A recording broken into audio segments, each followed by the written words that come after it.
Imagine this. You get into your car, buckle up, and tell it where you want to go. No need to touch the steering wheel, no pedals to press, and no worrying about traffic. You can even take a nap while the car drives itself. Sounds like sci-fi, right? Well, it's becoming reality. Autonomous vehicles or self-driving cars are on the way. But how close are we to seeing them everywhere, and what's standing in the way? Let's take a closer look at the rise of autonomous vehicles. Autonomous vehicles can drive themselves without human intervention.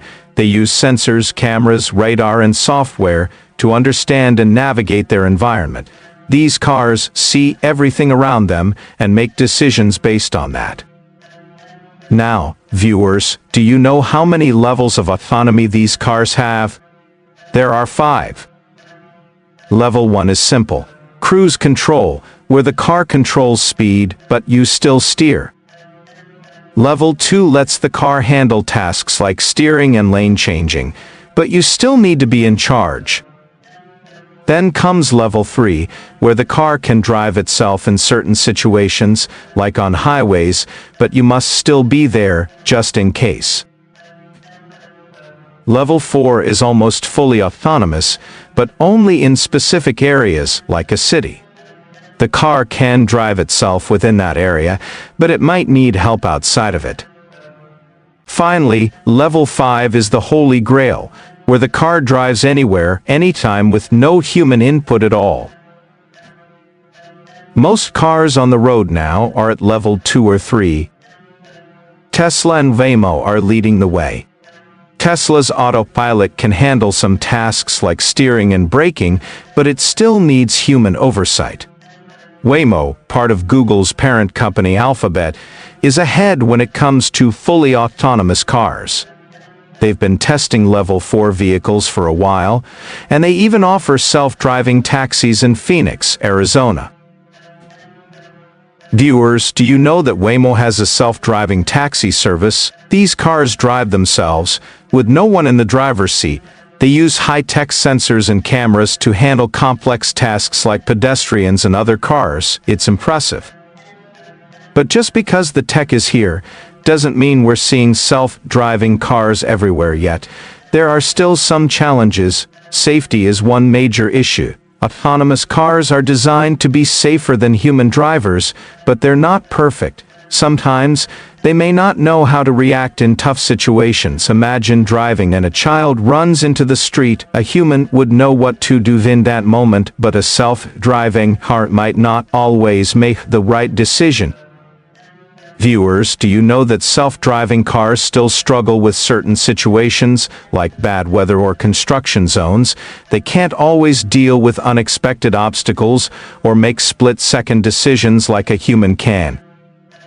Even though the technology is improving, we're still not at a point where we can fully trust these cars in all situations. It's not just about driving safely, it's about handling the unexpected.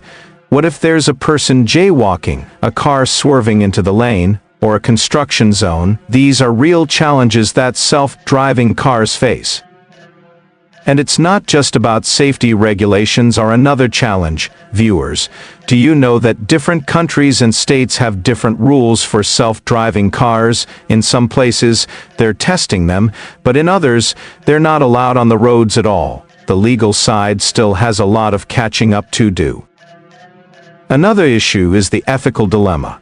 What happens if the car has to make a tough choice, like hitting a pedestrian or swerving into traffic? Who decides what the car should do? Should the car prioritize saving the life of the person in the car over the person outside? These are tough questions that need to be addressed.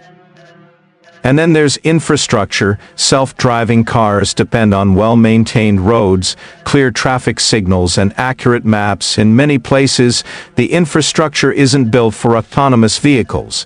Imagine a situation where the road is poorly marked, or a traffic signal malfunctions, that could confuse the system and cause problems for the car. Viewers, do you know that some cities don't have the right infrastructure for autonomous vehicles? Roads and traffic signals were designed for human drivers, not for self-driving cars. So, the infrastructure needs to improve for these cars to operate safely. Now, despite these challenges, the potential for autonomous vehicles is huge. They could reduce traffic accidents, especially those caused by human error. Studies show that if self-driving cars become widespread, we could see a major drop in accidents. Self-driving cars could also make transportation more accessible for people who can't drive, like the elderly or disabled. And when it comes to the environment, they could help reduce emissions. With fewer cars on the road, there would be less pollution, and fewer people would feel the need to own a car. Instead, they might use ride-sharing services like self-driving taxis. Viewers, do you know that fewer cars on the road means fewer emissions, which could have a huge positive impact on the environment and pollution levels in cities? Experts believe that we could see widespread adoption of self-driving cars in the next 10 to 20 years. It's not happening overnight, but progress is being made. Companies like Waymo and Tesla are already working hard to bring autonomous vehicles to the public. And while there's still work to be done, we're closer than ever to a future where self-driving cars are a common sight on the roads. So, viewers, what do you think? Are you excited about the future of self-driving cars? Or do you think we still have a long way to go? Will they change how we live and travel? Or is there too much uncertainty? I'd love to hear your thoughts. Drop a comment below and let me know what you think about autonomous vehicles. Make sure to hit that like button if you found this video interesting, and don't forget to subscribe for more content on the latest tech trends. Thanks for watching.